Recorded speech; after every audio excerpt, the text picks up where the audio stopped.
મોદીજીએ કાલ મહિલા વિધાયક જે પારિત ના થઈ શક્યું એના વિશે પહેલો વિડીયો બનાવ્યો, મતલબ કે પહેલો વાર કર્યો એમને ચાલ, એમની શતરંજની પહેલી ચાલ ચાલી. હવે કેટલા લોકો કહે છે કે મોદીજી રાજનીતિ કરે, એટલે એ કોઈ બિઝનેસમેન નથી જ્યાં બિઝનેસ કરે, એ રાજનેતા જ છે અને રાજનીતિ જ કરે.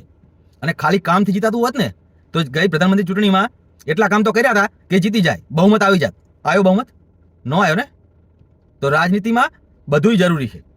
અને આપણે આપણા દેશમાં રાજનીતિમાં જે સીધો માણસ હોય ને એ સૌથી પહેલા બરબાદ થાય. અટલ બિહારી વાજપેયીજી, એમના સીધા માણસ કોઈ નહીં મળે. એમના જેવું ઉદાહરણ ગોતવું બહુ મુશ્કેલ પડી જાય ભારતીય રાજનીતિમાં. પણ તોય એમની સાથે અન્યાય થયા હતા ને. એક સીટ માટે એમની સરકાર પાડી દીધી હતી. આજ પાડીને બતાવે, અમિત શાહ અમે બીજા 50 પાડી દે. હે ને?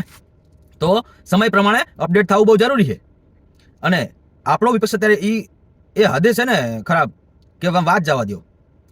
યાદ છે ને આપણા પૂર્વ જનરલ નરાવણેજી, એમના પુસ્તક વિશે લઈને કેવું સંસદમાં થયું, સંસદ કેટલા દિવસ ચાલવાનું દીધું, અને કે ચાઇનાની તોપ ઘૂસી જતી ભારતની બોર્ડરમાં. કેમ અચાનક મુદ્દો ગાયબ થઈ ગયો? જેવો એક કેસ થયો તરત જ બોલવાનું બંધ થઈ ગયું. હા, એ મુદ્દો જ ગાયબ કરી નાખો. આ ચમ વાત નહીં કરતા એના વિશે? જો તમે સાચા હતા કરો ને વાત, કેમ વાત નહીં કરતા? એના વિશે ભ્રમ ફેલાવવું, આ બધું આપણો દેશનો જે વિપક્ષ કરતો હોય તો એને હારે આવી રીતે જ થવું જોઈએ, જેવા હારે એવું જ થવું જોઈએ. તો આ વિપક્ષે જે કર્યું ને આ બિલ હારે, તો એને બહુ મોંઘું પડશે, તમે જોઈજો.